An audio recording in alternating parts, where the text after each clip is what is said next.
நீங்கள் முழுமையான நம்பிக்கையோடும் முயற்சியோடும் ஒரு காரியத்தை செய்ய வேண்டும் என்று நினைப்பீர்கள். ஆனால் நீங்கள் எவ்வளவு முயற்சி செய்தாலும் அந்த காரியம் நடக்காமலேயே போய்கொண்டு இருக்கும். உங்கள் முயற்சிகள் அனைத்துமே வீணாகி கொண்டே இருக்கும். அப்படி இருக்கும் பட்சத்தில் முருகப்பெருமானுக்கு 9 நாட்கள் இதை தொடர்ந்து செய்தால் போதும்.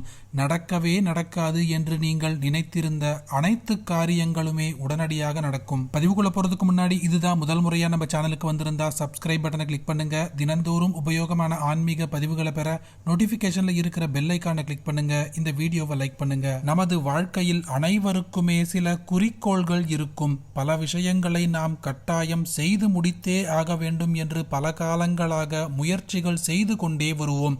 ஆனால் ஒரு சில காரியங்கள் மட்டுமே நினைத்தபடி நினைத்த நேரத்தில் முடிந்திருக்கும். அவற்றில் பல விஷயங்கள் நடக்காமலேயே போய்கொண்டே இருக்கும். நாம் தொடங்கிய விஷயத்தில் ஏதாவது ஒரு தடங்கல்கள் வந்து கொண்டே இருக்கும்.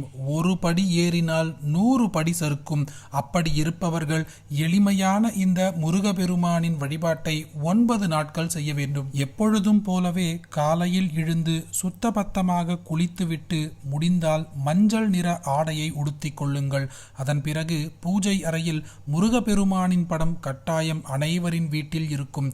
அந்த முருகப்பெருமானின் படத்தை நன்கு சுத்தம் செய்து பூக்களால் அலங்காரம் செய்யுங்கள். முருகப்பெருமானுக்கு பிடித்ததான பூ வெள்ளை அல்லது சிகப்பு அரளி. இந்த 9 நாள் வழிபாட்டுக்குமே அரளிப்பூ கிடைத்தால் ரொம்பவும் விசேஷம். அரளிப்பூ கிடைக்காத பட்சத்தில் ஏதாவது ஒரு வெள்ளை அல்லது சிகப்பு நிற பூக்களால் முருகப்பெருமானுக்கு அலங்காரம் செய்யுங்கள். அடுத்தபடியாக பூஜை அறையில் முருகப்பெருமானின் படத்திற்கு முன்பாக ஒரு மஞ்சள் நிற துணியை வைக்க வேண்டும்.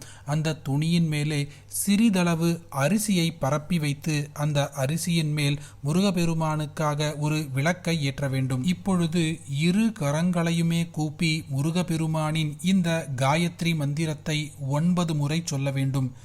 ஓம் கார்த்திகேயாய வித்மஹே வள்ளிநாதாய தீமஹி தன்னோ ஸ்கந்தः பிரச்சோதயாத். இந்த முருகப்பெருமானின் வழிபாட்டின் சூட்சுமமே நாம் ஏற்றக்கூடிய இந்த விளக்கும் இந்த காயத்ரி மந்திரமும் தான். முருகப்பெருமானுக்கு பிடித்ததான வண்ணம் மஞ்சள்.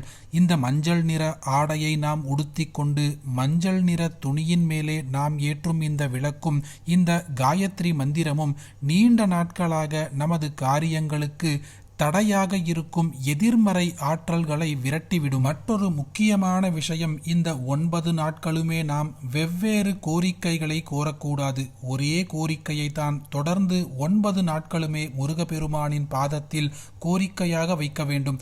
இவ்வாறு நாம் 9 நாட்கள் தொடர்ந்து இந்த வழிபாட்டை செய்ய 10வது நாள் நடக்காமல் போன காரியங்கள் அனைத்துமே நடந்தேறும். பலருக்குமே உபயோகமாக இருக்கக்கூடிய இந்த பதிவை உங்களுக்கு தெரிஞ்ச எல்லாருக்குமே பகிருங்க. இந்த வீடியோவை லைக் பண்ணுங்க. நாளைக்கு மற்றொரு பதிவில் சந்திப்போம். ஹரி ஓம். மகா பெரியவா போற்றி.